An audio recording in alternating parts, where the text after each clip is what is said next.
அஸ்ஸலாமு அலைக்கும் வரஹ்மத்துல்லாஹி வபரகாத்துஹு. அன்பார்ந்த அனைத்து உறவுகளுக்கும் இனிய மாலை வணக்கம். நிலைமை கைமீறி போய்கிட்டு இருக்குது. அதே மாதிரி ஒரு பக்கம் அளவுக்கு அதிகமான என்ன சொல்கிறது, அளவுக்கு அதிகமான சேட்டைகளில் ஈடுபடுறாங்க அப்படின்னு சொல்லலாம். அதே போல் 47 வெளிநாட்டவர்கள் இன்ஸ்பெக்ஷனில் கைது பண்ணப்பட்டிருக்கிறாங்க.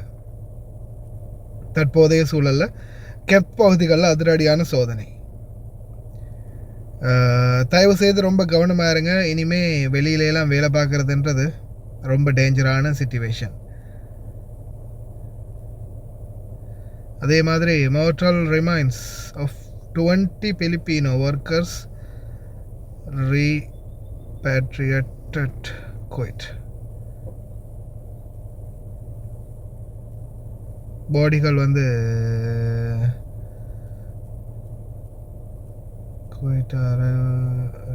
பிலிப்பைன்ஸ் 15ஆம் திகதி 2026 ஏர்லி மார்னிங் 20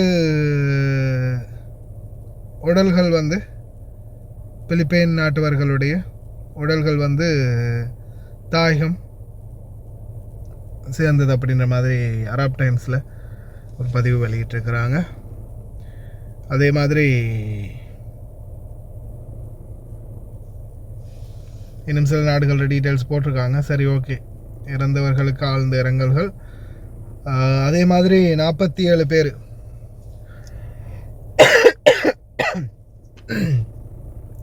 கெப்தில் ரைடு. இதுவும் அராப் டைம்ஸில் வெளியாகின தகவல் தான். The Public Authority for Manpower carried out inspection campaign. Inspection campaignல 47 workers violating labor regulations. 47 பேர் பிடிபட்டுக்கிறாங்க. அதே மாதிரி 25 violations ஆர்டிக்கல் 18, அதே மாதிரி ஆர்டிக்கல் 22, ஆர்டிக்கல் 20. காதிம் வீசா, ஷூன் வீசா, ஃபேமிலி வீசா, இந்த மாதிரி விசிட் வீசா, இந்த மாதிரி எல்லா வீசாவிலையும் வேலை செஞ்சவங்க தான் இந்த மாதிரி பிடிபட்டுருக்கிறாங்க. இந்த தவறுகளை தயவு செய்து பண்ணாதீங்க அன்பார்ந்த உறவுகளே. இதில் நான் இன்னொரு முக்கியமான விடயத்தை குறிப்பிட வந்தேன். என்னென்னு பார்த்தீங்கன்னா, ஈரான் மீது வலுவான தடைகளை போடுவது. இது ஒரு பக்கம் ஈரானை வேணுமென்னே அந்த குத்தி கிளறி விடுற மாதிரி தெரியுது அமெரிக்கா. இதில் என்ன சொல்லியிருக்காங்க, US will not renew Iranian oil sanctions as deadline nears. அதாவது கடந்த ஏப்ரல் 14ஆம் திகதி இந்த பதிவை வெளியிட்டிருக்கிறாங்க. இதில் அவங்க தெரிவிக்கிறது என்னென்னா, நாங்கள் ஒருபோதும் ஈரானுக்கு மறுபடியும் அவங்களுடைய ஆயில் உற்பத்திகளையோ அல்லது விற்பனைகளையோ அனுமதிக்க மாட்டோம் அப்படின்னு. அதில் இன்னொரு செய்தி ஒன்று நான் பார்த்தேன், இந்த குளோபல் நியூஸில் போட்ட செய்தி ஒன்று. இதில் என்ன போட்டிருக்கிறாங்கன்னா, ஹார்மஸ் நீரிணையில் ஈரானிய எண்ணெயை கொண்டு செல்லும் சீன டேங்கர்களை அமெரிக்கா தடுக்கும். ஈரானில் சீனாவுக்கு எண்ணெய் பெற விடமாட்டோம், அமெரிக்கா அறிவிப்பு. ஹார்மஸ் ஜல சந்தியில் ஈரானிய எண்ணெயை கொண்டு செல்லும் சீன டேங்கர்களை அமெரிக்கா தடுக்கும் என்று அமெரிக்க நிதியமைச்சின் செயலாளர் ஸ்காட் பேஷண்ட் கூறியுள்ளார். அவர்களால் அந்த எண்ணெயை பெற முடியாது. அவர்களால் எண்ணெயை பெற முடியும், ஆனால் ஈரானிய எண்ணெயை அல்ல என்று வாஷிங்டன் டிசியில் செய்தியாளர்களிடம் பேஷண்ட் கூறினார். ஈரானின் எண்ணெயை பெருமளவில் வாங்கும் சீனாவை அவர் விமர்சித்தார். எண்ணெய் விநியோகத்தை பதுக்கி வைப்பது மற்றும் சில பொருட்களின் ஏற்றுமதியை கட்டுப்படுத்துவது உள்ளிட்ட செயல்களால் சீனா ஒரு நம்பகத்தன்மையற்ற உலகளாவிய பங்காளியாக இருப்பதாக அவர் கூறினார். இது குறித்து சீன அதிகாரிகளுடன் தான் பேசியுள்ளதாக கூறிய அவர், இந்த சர்ச்சை மே மாத பாதியில் பெய்ஜிங்குக்கு செல்லவிருக்கும் ட்ரம்பின் திட்டத்தை பாதிக்குமா என்ற கேள்விக்கு பதிலளிக்க மறுத்துவிட்டார். இந்த பயணத்திற்கான செய்தி ஸ்திரத்தன்மை என்று நான் நினைக்கிறேன். கடந்த கோடையில் இருந்து உறவில் பெரும் ஸ்திரத்தன்மை உள்ளது. அது மேல் இடத்திலிருந்து உருவானது என்று பேஷண்ட் கூறினார். தொடர்பு தான் முக்கியமானது என்று நான் நினைக்கிறேன்.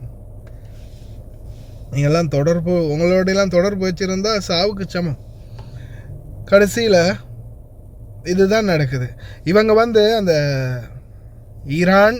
ஈரானுடைய எண்ணெய் நல்லா ஒன்று மட்டும் தெரிஞ்சுக்கோங்க, இந்த அரபு நாடுகள் உட்பட ஈரானுக்கு என்னதான் நடந்தாலும் பார்த்துக்கிட்டு இருக்கிறாங்க அப்படின்ற அந்த கூற்றுக்கான கருத்து என்னென்னா, உண்மையான தன்மை என்னென்னா, ஈரானில் இருக்கிற எண்ணெயை விற்கிறதுக்கு ஈரானுக்கு ஃபுல் அனுமதி கிடச்சி நல்ல விலையில் ஒரு பெரல் $100 $80-70 வரைக்கும் விற்கிறதுக்கு ஈரானுக்கு அனுமதி கிடச்சிச்சின்னு வைங்களேன். அதுக்கப்புறம் நாமெல்லாம் இந்த நாட்டில் மட்டும் இல்லை, ஈரான் நாட்டிலையும் ஹவுஸ் டிரைவராக ஹவுஸ் மேட்டாக போயிடுவோம் வேலைக்கு. ஈரானியன் பாசையும் பேச ஆரம்பிச்சிடுவோம். ஏன்னா அந்த நாட்டிலையும் அவங்களுடைய நாடும் அதே மாதிரி டெவலப் ஆகிடும். அந்த நாட்டில் இருக்கிற எண்ணெய் வளத்துக்கு, அந்த நாட்டுக்கு இந்த மாதிரியான பொருளாதார தடை இல்லாமல் சாதாரணமான நிலைமையில் இருந்துச்சுன்னா இன்னைக்கு ஈரான் நாடும் டாப் லெவலில் இருக்கும். ஈரான் நாடும் இன்னைக்கு ஈரான் நாட்டில் இருக்கக்கூடிய ஈரானியர்கள் வீட்டில் நாம் வேலைக்கு போவோம். அந்த அளவுக்கு சலுகை ஈரான் நாட்டில் கிடைக்கும்.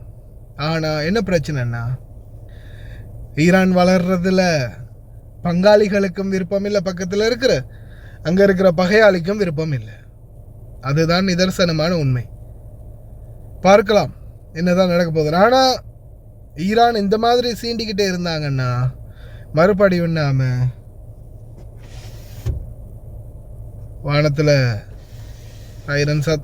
வானத்தில் மிசைல் பறக்கிறதையும் கண்ணாடியை திறந்து சைரன் சத்தத்தையும் கேட்க தயாராக வேண்டியது. அதுதான் நடக்கும், வேற எதுவுமே இல்லை. அதுதான் உண்மையான நிதர்சனம். எல்லாம் வல்லறிவன் அனைவரையும் பாதுகாக்கட்டும். ரொம்ப கவனமாக இருங்க.